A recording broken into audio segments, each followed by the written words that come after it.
Right, so in this lesson I'm going to tackle what I think might be the primary issue for guitarists when they try to learn how to play changes and apply jazz theory stuff onto the guitar, especially if they come from like a rock and blues background, which is most guitar players. So this is going to try and glue together the knowledge that you might already have about chord grips and scales and things. And if you stick to the end of this video, I'm going to show you how to apply this both to modern chord scale theory, like the Mark Levine Jazz Theory book, and also to the Barry Harris approach.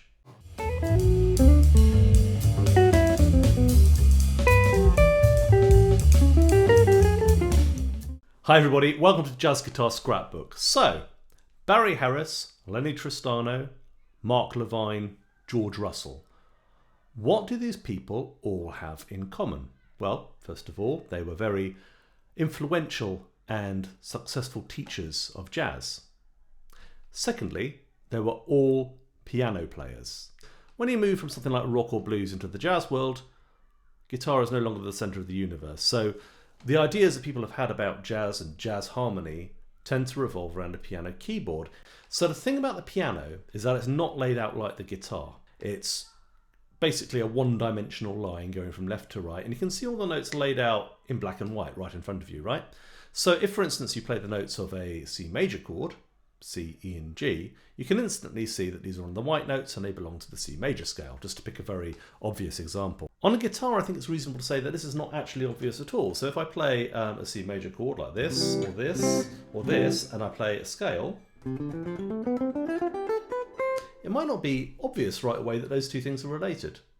So that's, I think, a fundamental issue with learning music on the instrument. Most guitarists, I'm sorry, but this probably includes you if you're watching this, don't know the notes and intervals on the neck. And that can be a bit of a daunting learning curve when you're coming into things like jazz, where suddenly people are talking about intervals and notes, and really tab isn't used much.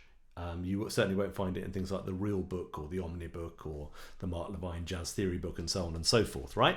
So the second thing that I think is difficult is we're often encouraged to practice scales in positions like this. Nothing wrong with that specifically, but notice that there's a lot of notes. We're actually playing 2 octaves there, okay? And actually, I mean, how many notes have we got? 1, 2, 3, 4, 5, 6, 7, 8, 9, 10, 11, 12, 13, 14, 15, right? That's a lot of notes to fit into a bar. If we're learning to practice playing changes and simple jazz stuff, then it might be too many notes. So what I suggest is, instead of doing that, let's practice finding scale notes around chord grips. We're going to start with a very basic C major 7 grip. You probably know this one, it's a drop 2. And what we're going to do is, first of all, we're going to find the intervals that are within it. You'll just have to learn this by rote, really, when you learn the chord shape. So this is a root, then we got that. This is a 5th. This is a 7th here, and this is a 3rd, okay? Root, 5th, 7th, 3rd, and that's slightly unusual order. That's why we call it a drop 2, by the way.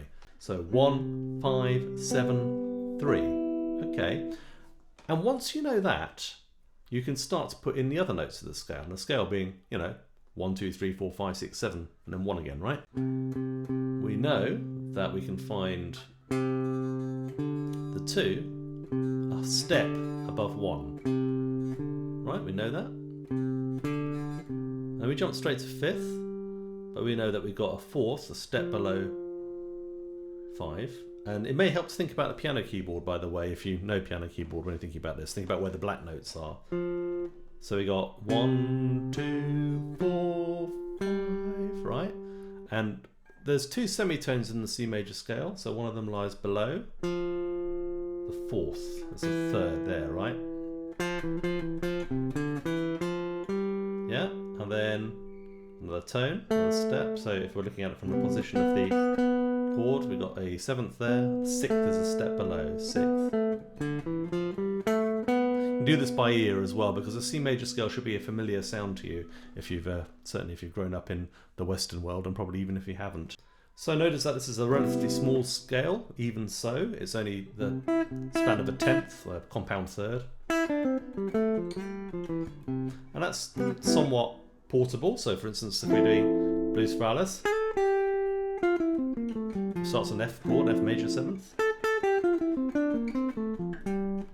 hopefully we can find that on the fretboard just by reading the shape. That's the idea of it anyway, right? And notice we're doing everything with interval names, not note names, because those can be moved around to any key. By the way, when you're doing this, just get used to fingering the notes of the chord shapes separately, and then you've got a lovely, slightly unusual arpeggio. So now we go to the next chord, which is this shape. Also a drop 2, but this one is a second inversion major 7th, and we've got the 5th in the bass there. Right, so if I go through the intervals in the chord, 5, 1, 3, 7, okay? And we're just going to ignore the 5th, we're just going to go from the root, and then we've got an octave. Well, actually we've got a 7th. 1, 2, 3, 4, 5, 6, 7. And even if you've got to sort of learn these shapes by rote, and by the way, I do have a handout available in the description, so check that out, because this will have all of the chord diagrams and scale diagrams for this video.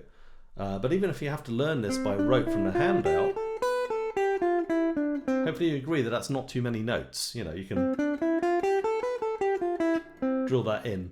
And again, you know, if I'm playing blues fretless in the key of F, 1, 2, 3, 4, 5, 6, 7, 6, 5, 4, 3, 2, 1. Yeah. So we've got this.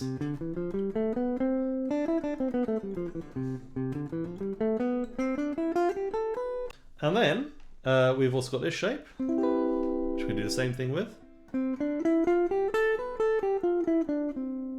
And you'll notice sometimes we'll have a repetition of the exact same notes in a different place.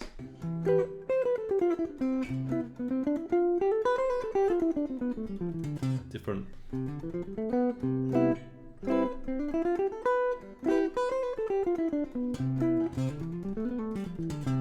So you can see I've got some mastery of the fretboard just by joining different chord shapes together and running scales around them. Now a lot of people are going to say, oh Christian, this has something to do with caged, and the answer is yeah, maybe, I don't know. I mean, I think caged is more a positional thing. I mean, I think Joe Pass taught some variation of this, I think, but I just find like these are smaller scales which make them more manageable for bebop, right? That's the main core of what it is, and I think that's really useful. Let's move on to doing a chord progression, and of course it's going to be the rock star of all jazz chord progressions, the 2-5-1. Or is that the accountant of all jazz chord progressions? I'm not too sure. Answers below, please. So the important thing about this is I'm going to be doing a 2-5-1 in C major, and I want to kind of keep the chords as closely linked together as possible. Yeah? By which I mean, so like simple person's voice leading is we just have them in the same area of the neck. And this produces voice leading quite naturally, right? Fine. Really boring chord voicings, but this is about demonstrating how it works, right? Now, I think it's the Mark Levine theory book that says you build a separate scale on each chord, and they're all given different names. So for this, you have the D Dorian on D, the G Mixolydian on G, and the C Ionian, or C major scale to normal people, on C, right? So this might seem a bit complicated, and I'm not sure if I would teach it this way myself, but I think that's how many people are taught. So let's go with this. So once again, we're going to build up the scale from the chords. We're going to go root, flat 3, flat 7, that's a root. This is a octave voicing, if you like, so that's the octave there. Okay, and we're going to go, it's different from a minor scale, or a Dorian scale in this case. Half step below is a 2, in order, and then we've got another whole step, going up to the 4th. You will need to know your scale theory a bit to be able to do this, right? The 5th, and the 6th is a whole step higher, and it's a half step to the 7th.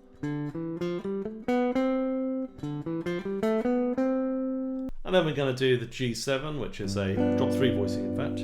Goes root, 7th, flat 7 in this case, 3rd, 5th. So same order of notes as the C major we did a minute ago, right?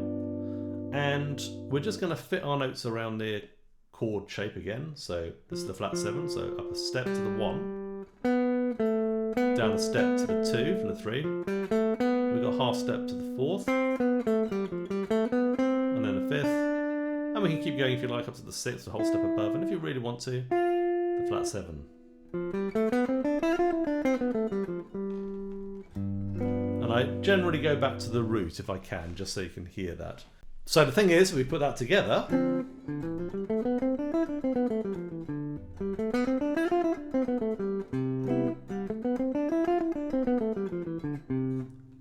they're all the same scale. Well, that would have been obvious to a piano player right away, okay? But it might not be obvious to a guitarist if we're learning all these scales in different places. So hopefully that will show you just by examination of the fretboard.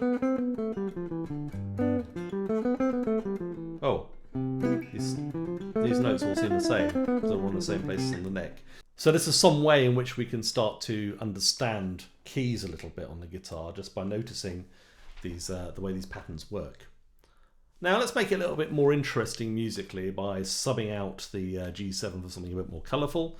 One thing we can do is a tritone substitution. So instead of playing a G7 here, we can play a D7 instead. That makes a more kind of colourful type of harmony, or a more moving type of harmony. So this chord shape is another octave position, like this one. So kind of moving in parallel. This goes 1, 3, flat 7, 1 again. So that's where the 2 is, and then 4 is half step. You're just using the Mixolydian mode or the dominant scale, which is just like a normal major scale except for the flat 7. And there's a flat 7 there, a semitone above the 6th, or a half step above the 6th, which is the same as the fret. And then,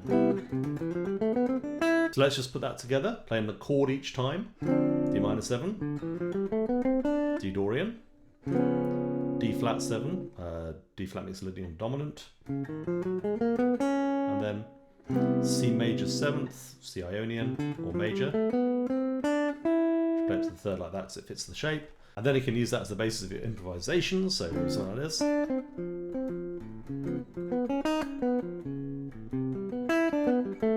I'm just using the chord tones out of the chord grip and also some scale notes just to do that, so it's dead simple really. Again, always play the chord and then the scale, because that will cement it in your head how it works. We can do different positions as well. There's some in the handout. Oh, another thing we can do for the dominant, of course, is the altered scale. So if I go, right,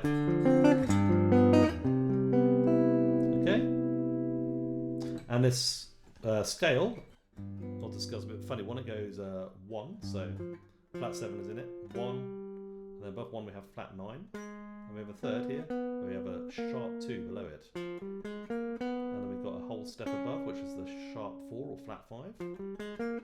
And then in this shape we have a flat 13 here, which is also part of the altered scale. And then we go up to the flat 7 here if you like. So it goes. So. Sorry.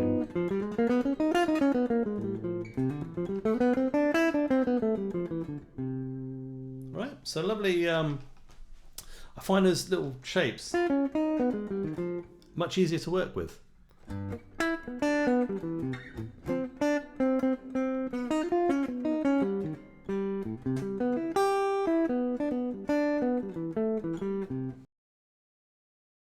Okay, let's move on to a minor 2-5-1. I'm going to do it in C minor. So let's just start with a C minor chord. I quite like C minor 6th here. You can simplify it down to that if you like. We're going to construct the melodic minor scale. So we'll start with the top bit. 3, half step below is a 2, 1, half step below that is a 7th.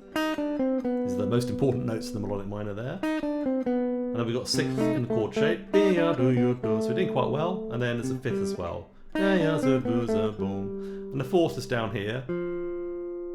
Flat 3, 2, 1, which might be not so easy to find maybe from the basic shape. We might prefer to play it like this.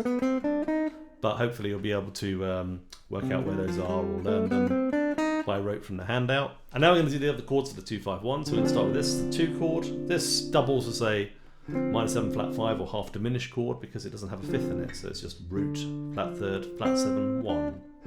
We're going to use the G7 flat 13 chord again, this grip, which we used as a bit of spice in the major, and then C minor 6th, right?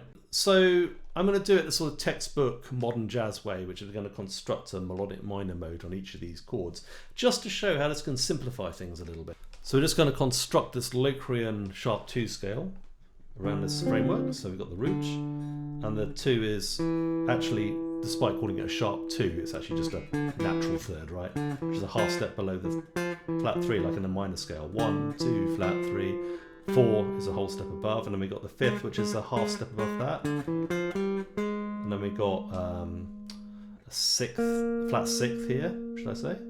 Low Korean note, and flat 7, which is in the 4th grip. And then we go back to the root again, if you like. So, yeah, it's a cool sound. It's kind of almost major within minor. Then we use the altered scale that we had before for this. I like to play these things 3 fingers, you probably noticed. So put those together. And then there we go. And we improvise with it a little bit.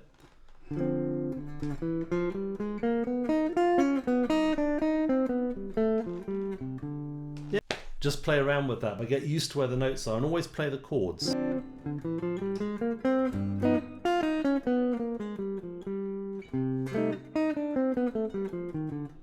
Okay, so we have other voicings as well that we could use for our 251. This is this. And then,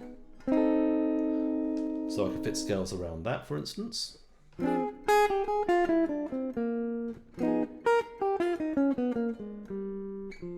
then, yeah, like that, for instance, right? And then obviously up here as well.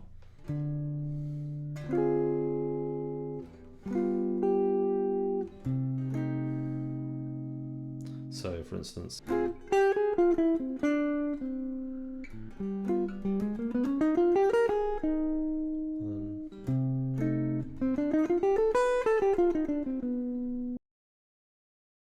other things we can do is we can take our basic chord shapes, for instance there's a C major shape here, and we can practice swapping notes out. So if it's like to put a second in for a third, it's a nice voicing, especially for modern stuff. You know, or for instance if we have this shell voicing, 1, 3, 7, we can add a second to that if we know the scale. 1, 2, 3, 4, 5, 6, 7, 1, 2. 2 is the same as ninth, so it's a C major ninth. Or we could swap that note out, 7th for a 6th instead, which is a whole step below. We end up with C6, 9. Or if you know voicings in the same sort of area, the next. So if you know this one, you know this one, that one, maybe this one. You know, you sort of piece it together by looking at how the chord shapes relate to each other and then to the scale. And I think that's a really nice way to build up your knowledge. Okay, so I've been working on the sort of modern chord scale stuff, much like, you know, what you might find in the Mark Levine Jazz Theory book. Mark Levine was also a student of Barry Harris. So in the Barry Harris system we use 7-note scales, but we don't use quite so many as we do in the chord scale system, so mostly it's, you know, major, minor, dominant, sometimes the whole tone scale. And we also have 8-note scales, the minor 6th diminished, major 6th diminished are the main ones. And sometimes we add notes to scales as well to make them come out right. So I'm just going to quickly show you how you can do all of that in this context. In the Barry Harris system, we don't tend to use a scale on the 2, so we'll just go straight to the 5, and we already know this one.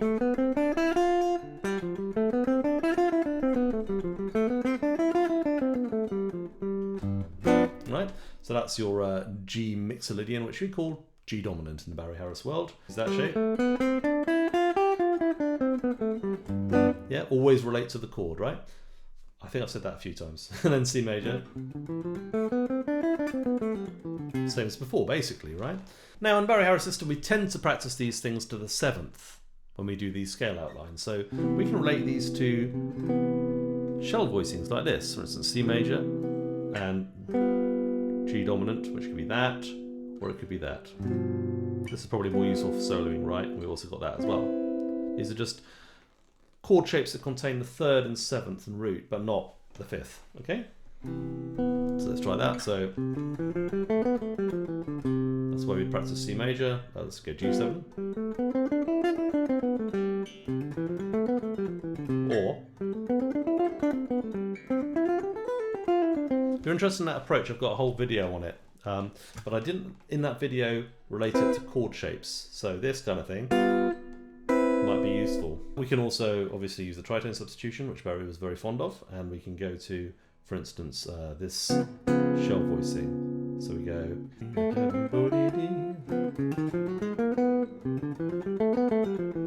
Okay, that's the way that works. We'll also look at the 8-note scales on major and minor. So I'm going to use a major 6th shape, this one. again within the octave, just to practice it Barry Harris style.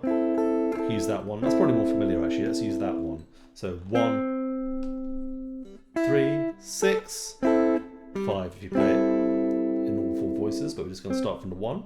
It goes 1, 2, 3, 4, 5. We have an extra note below the 6th.